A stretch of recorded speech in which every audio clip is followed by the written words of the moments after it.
الحمدللہ رب العالمین والعاقبۃ للمتقین والصلاة والسلام علی سید الانبیاء والمرسلین وعلى آلہ واصحابہ الطیبین الطاہرین اما بعد فاعوذ باللہ من الشیطان الرجیم بسم اللہ الرحمن الرحیم یا ایھا الذین آمنوا قوا انفسکم واہلکم نارا وقودها الناس والحجارہ صدق اللہ العظیم۔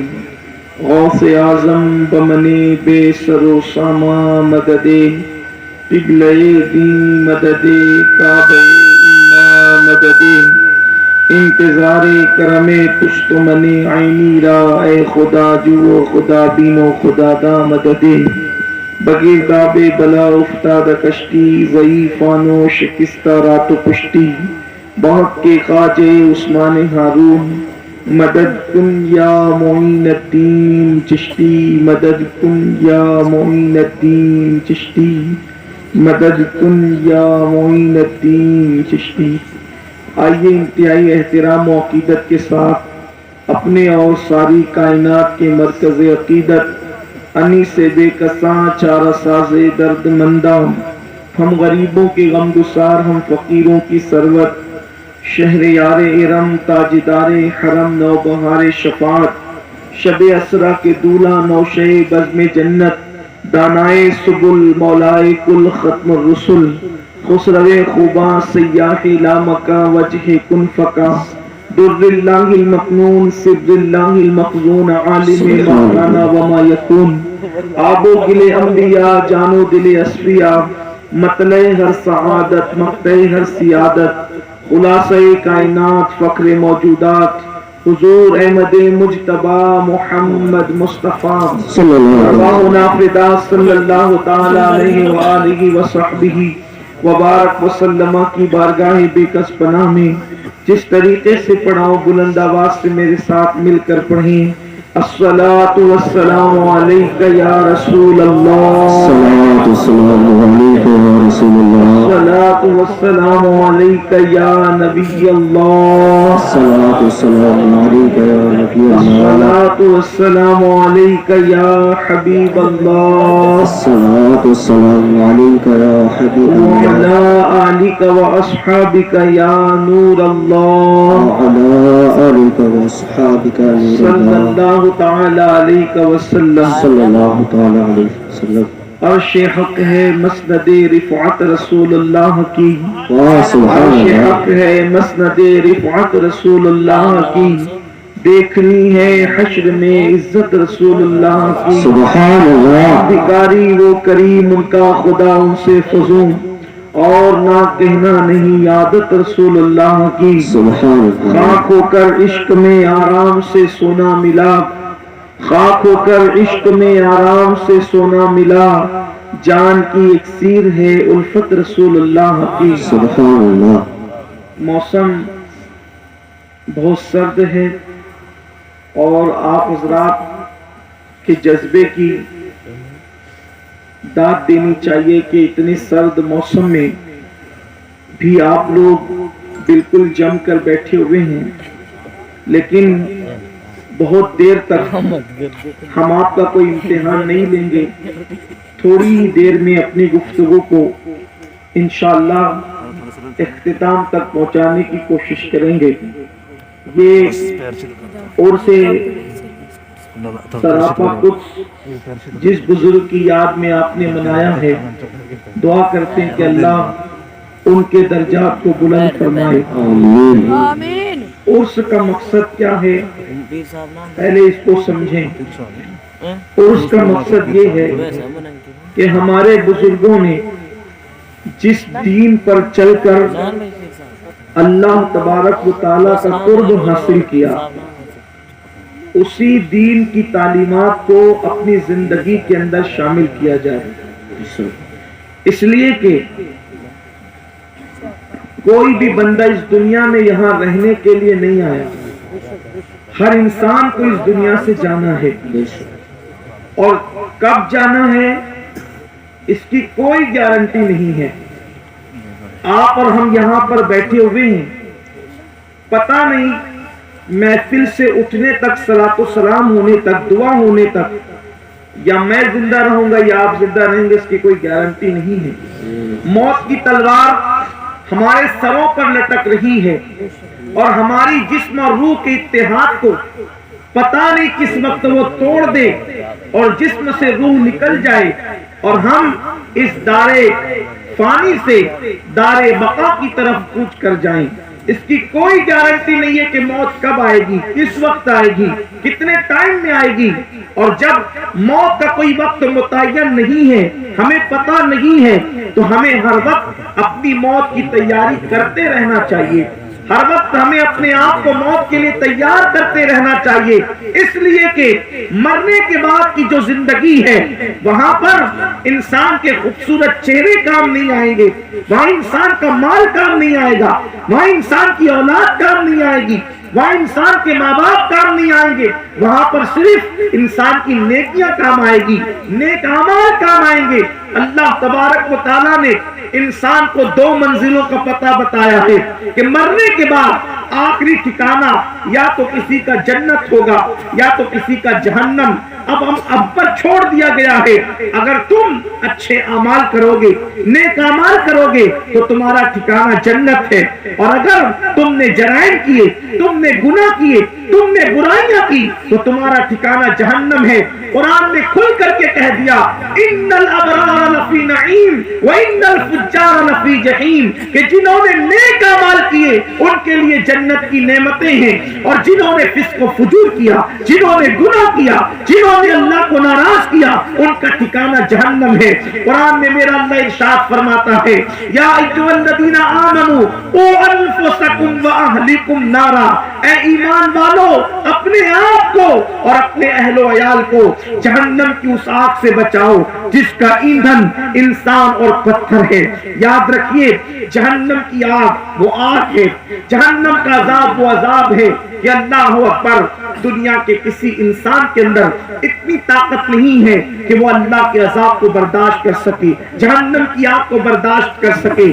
جانتے ہیں آپ اللہ کے حبیب غیب دا نبی مصطفیٰ جامع رحمت صلی اللہ علیہ وآلہ وسلم نے ارشاد فرمایا کہ جہنم کے اندر جہنمیوں کو جس زنجیر سے باندھ کر عذاب دیا جائے گا، جس چین سے باندھ کر، جس زنجیر سے باندھ کر عذاب دیا جائے گا، اگر اس کی ایک کڑی کو کسی پہاڑ پر رکھ دیا جائے تو پہاڑ ریزہ ریزہ ہو جائے، پہاڑ ریزہ ریزہ. ایک زنجیر صرف یہ سردی، یہ جو سردی ہم دیکھ رہے ہیں اس وقت، جنوری کی سردی، یہ سردی کیوں آتی ہے؟ اور مئی کی جو گرمی جس میں ہم چل نہیں سکتے، وہ گرمی کیوں آتی ہے؟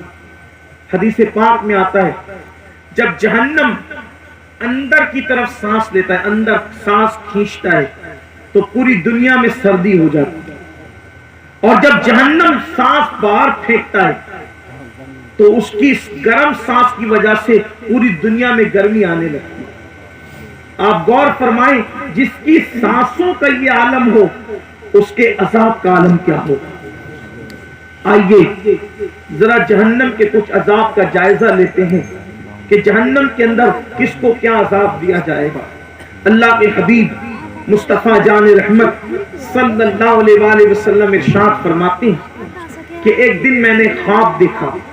اللہ کے رسول علیہ السلام فرماتے ہیں کہ ایک مرتبہ میں نے خواب دیکھا، تو خواب میں میں نے کیا دیکھا کہ مجھے کچھ لوگ آئے اور انہوں نے مجھے اٹھایا اور اٹھا کر لے گئے. تو میں نے دیکھا ایک بندہ ہے جو زمین پر لیٹا ہوا ہے اور اس کے سر پر کوئی بہت بڑا سا پتھر لے کر اس کے سر پہ مارتا ہے، اور جب اس کے سر پہ وہ پتھر مارتا ہے تو پتھر لڑک کر کے دور جاتا ہے، اور پھر وہ پتھر اٹھانے کے لیے جاتا ہے، پھر لا کر کے اس کے سر پہ مارتا ہے تو اس کا سر ایسے ریزہ ریزہ ہو جاتا ہے جیسے چنے پر ہتھوڑا مارنے سے چنا ریزہ ریزہ ہو جاتا ہے.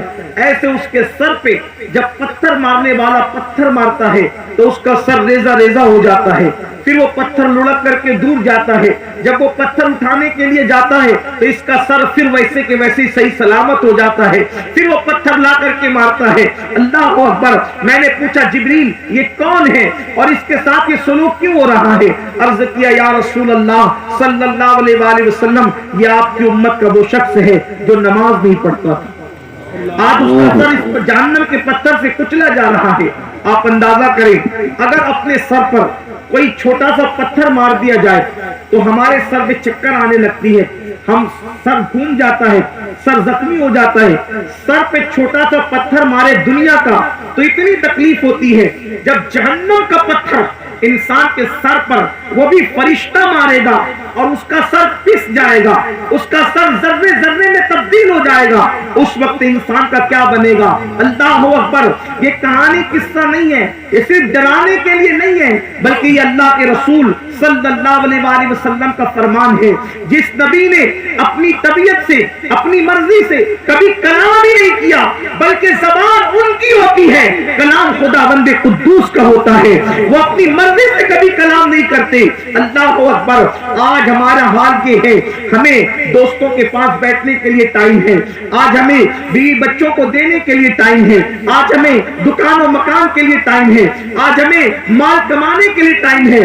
بولو اگر ٹائم نہیں ہے تو نماز پڑھنے کے لیے ٹائم نہیں ہے. آج کا مسلمان نماز سے کوسوں دور ہے. میرے بھائیوں اور میری بہنیں بھی بیٹھی ہوئی ہیں, میں ان سے بھی کہتا ہوں نماز سے دور نہ جاؤ, اس لیے کہ اللہ اکبر ایک دن مرنا ہے.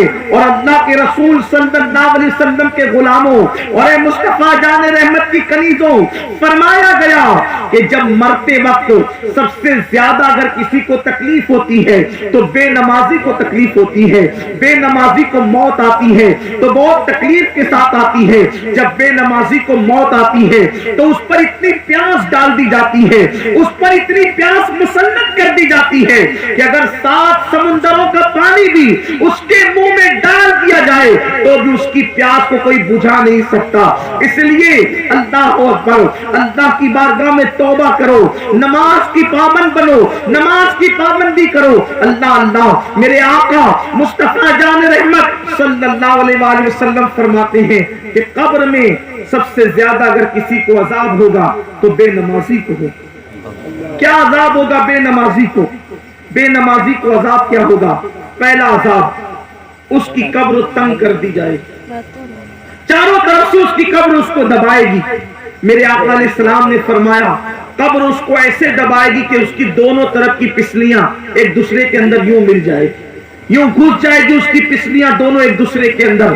اور اسی پہ بس نہیں, اللہ اکبر, وہ قبر جہاں اندھیرا ہی اندھیرا ہے, ایک ہاتھ کو دوسرا ہاتھ سجائی نہیں دیتا, نہ بستر ہے نہ تکیا ہے, اوپر مٹی, نیچے مٹی, دائیں مٹی, بائیں مٹی, آگے مٹی, پیچھے مٹی, مٹی مٹی. اور اللہ اکبر, پھر وہاں اس بے نمازی پر 99 سانپ, 99 سانپ, 99 سانپ اس بے نمازی پر مسلط کیے جائیں گے. اس میں سے ایک ایک سانپ کی طاقت کا عالم یہ ہے, ایک سانپ کی طاقت کا عالم یہ ہے کہ اگر وہ سانپ کسی پہاڑ پر ڈنک مارے تو پہاڑ ریزہ ریزہ ہو جائے. ایسے طاقت والے 99 سانپ اس بے نمازی پر مسلط کیے جائیں گے. اور اس نے اگر فجر نہیں پڑی ہوگی تو وہ 99 سانپ مل کر فجر سے لے کر ظہر تک اس کو ڈستے رہیں گے. پھر ظہر نہیں پڑی ہوگی تو ظہر سے لے کے عصر تک ڈستے ہوں گے, عصر نہیں پڑی ہوگی عصر سے لے کے مغرب تک ڈستے ہوں گے, مغرب نہیں پڑی ہوگی مغرب سے لے کے عشاء تک ڈستے ہوں گے. قیامت تک اس کو اسی طریقے سے ڈسا جاتا رہے گا. آپ مجھے بتائیں اگر ایک سانپ دنیا کا ہمیں ڈس لے تو ہم مر جاتے ہیں, تڑپنے لگتے ہیں. کوئی مر جاتا ہے, کوئی تڑپتا ہے, کوئی بے چین ہو جاتا ہے, کوئی بے ہوش ہو جاتا ہے, کسی کے منہ سے جھاگ نکلنے لگتی ہے. ہر آدمی کا الگ الگ انجام ہوتا ہے. ایک دنیا کا سانپ ڈسے تو انسان برداشت نہیں کر سکتا. جس کو جہنم کے 99 سانپ جس کے ڈنک کو پہاڑ برداشت نہیں کر سکتا, اس کے جسم کو اے انسان, اس کے ڈنک کو اے انسان تیرا جسم کیسے برداشت کر سکے گا؟ وہ سانپ کے ڈنک کو تو کیسے برداشت کر سکے گا؟ دنیا دنیا دنیا کا مال, دنیا کا کاروبار, لاہو لئی, کوئی فلم دیکھ رہا ہے, کوئی سیریل دیکھ رہا ہے, کوئی گانے سن رہا ہے, کوئی برائی میں مبتلا ہے, موت یاد ہی نہیں کسی کو، قبر یاد ہی نہیں کسی کو۔ نرم نرم بستر پر سونے والوں، ذرا قبر کا بستر بھی تو یاد کرو جہاں کوئی بستر ہی نہیں ہے، مٹی مٹی ہے۔ اللہ اکبر، اگر پیروں میں کانٹا چبھ جائے تو ہماری چیخیں نکل جاتی ہے، وہاں پر جب سانپوں کے ڈنک کا حال ہوگا اور اللہ کا عذاب ہوگا، اس وقت ہمارا کیا بنے گا؟ اس لیے دنیا میں پہلی اور آخری مرتبہ آئے ہو، قبر کی تیاری کر لو، آخرت کی تیاری کر لو، میدان محشر کی تیاری کر لو۔ دنیا کے امتحان میں ناکام ہو جاؤ گے تو پھر تمہیں دوبارہ امتحان دینے کا موقع ملے گا، لیکن آخرت کے امتحان میں ناکام ہو جاؤ گے تو پھر دوبارہ تمہیں دنیا میں نہیں بھیجا جائے گا۔ حدیث پاک میں آتا ہے لوگ اللہ کی بارگاہ میں منتیں کریں گے، اللہ ہمیں دنیا میں جا کر صرف 2 رکعت نماز پڑھنے کا موقع دے دے۔ اللہ فرمائے گا میرے بندو تم کو موقع دیا تھا لیکن تم نے اس سے کوئی فائدہ نہیں اٹھایا۔ اللہ نے ہمیں موقع دیا، ہم فجر کی نماز میں سوتے پڑے ہیں، ظہر کی نماز میں کھیل کود میں ہیں، عصر کی نماز میں کاروبار میں ہیں، مغرب کی نماز میں بال بچوں میں ہیں۔ نہیں نہیں، ایسا نہ کریں۔ اللہ اکبر، آج کے میں آپ کو بتاؤں اللہ نماز کتنی بابرکت چیز ہے۔ بس میں اب بہت لمبی گفتگو نہیں کرتا، مختصر کر کے اپنی بات ختم کرتا ہوں۔ نماز کتنی بابرکت چیز ہے۔ دیکھو نماز پڑھنے سے چہرے پر نور آتا ہے، نماز پڑھنے سے روزی میں برکت ہوتی ہے، نماز پڑھنے سے اللہ لوگوں کے درمیان عزت پیدا کر دیتا ہے، نماز پڑھنے سے اللہ تنگ دستی دور کر دیتا ہے، نماز پڑھنے سے اللہ آپ کے بچوں کو آپ کا فرما بردار بنا دیتا ہے، نماز کی برکت سے آپ کے گھر کی تنگ دستی دور کر دی جاتی ہے، نماز کی برکت سے اللہ تبارک و تعالی بڑی بڑی خبیث بیماریوں سے آپ کی حفاظت کرتا ہے۔ آپ کیا سمجھتے ہیں آج کل اگر ڈاکٹر کہہ دے کہ صبح کو پیدل چلو تو آپ صبح پیدل چلتے ہو؟ کبھی یہ رات سمجھ میں آیا اللہ کے رسول نے تو 1450 سال پہلے کہا کہ فجر میں اٹھ کر کے نماز پڑھنے کے لیے جو مسجد کو پیدل جائے گا اللہ قیامت کے دن اس کو عرش کا سایہ عطا فرمائے گا۔ سبحان اللہ، نعرہ تکبیر، نعرہ رسالت، نعرہ رسالت، حضور سید علی القادری، حضور سید علی القادری، نعرہ تکبیر، سبحان اللہ سبحان اللہ۔ دنیا میں کوئی گھٹنے کا مریض ہے، کوئی کمر کا مریض ہے، کوئی کہہ کا مریض ہے، کوئی کائے کا مریض ہے، لیکن اگر کوئی بندہ ساری نمازیں اس کے شرائط کے ساتھ صحیح رکوع کرے، صحیح سجدہ کرے، انشاءاللہ وہ کوئی مریض ہی نہیں ہوگا۔ اللہ مرض سے اس کی حفاظت کرے گا، 5 وقت وضو کرے گا تو امراض سے محفوظ رہے گا۔ دیکھو ابھی کورونا کا مرض تھا، لوگ کیا کہہ رہے تھے؟ بار بار ہاتھ دھو، بار بار ہاتھ دھو، یہ کہہ رہے تھے لوگ آج کہہ رہے تھے نا بار بار ہاتھ دھو۔ اسلام نے تو 1450 سال پہلے بتایا، سبحان اللہ سبحان اللہ۔ پاک رہنے کا حکم تو اسلام نے 1450 سال پہلے دیا، لیکن لوگ اسلام کی بات نہیں مانتے۔ ڈاکٹر کہہ دے تو مانتے، اسلام کہہ دے تو نہیں مانتے، اس لیے ناکام ہے۔ اپنے مذہب کی طرف آؤ۔ ہمارے مذہب میں جسمانی طاقت بھی ہے، روحانی طاقت بھی ہے، دنیا کا فائدہ بھی ہے، آخرت کا فائدہ بھی ہے۔ تو میں یہ عرض کر رہا تھا کہ نماز کی برکت سے روزی بھی کشادہ ہوتی، بلکہ حدیث پاک میں آتا ہے جب اذان ہوتی ہے اذان تو ساری دنیا کی دولت سمیٹ کر مسجد میں لائی جاتی ہے۔ جو مسجد میں آتا ہے اللہ اس کو روزی بھی دیتا ہے، روزی میں برکت بھی دیتا ہے۔ اور جو مسجد میں نہیں آتا اس کو روزی تو ملتی ہے مگر برکت نہیں ملتی، روزی ملتی ہے مگر برکت نہیں ملتی۔ اب برکت جسے نہ ملے، دیکھو ایک ہوتا ہے برکت، برکت کسے کہتے ہیں؟ برکت کہتے ہیں تھوڑے میں زیادہ ہو۔ آپ نے سنا ہوگا پہلے ایک کماتا تھا 10 لوگ کھاتے تھے سکون سے رہتے، اب 10 کماتے ہیں پھر بھی سب بے چین، سب بے قرار ہے۔ دیکھو برکت کسے کہتے ہیں، بات آئی تو آپ کو پہلے بتاؤں برکت کسے کہتے ہیں، دھیان سے سننا، برکت کسے کہتے ہیں۔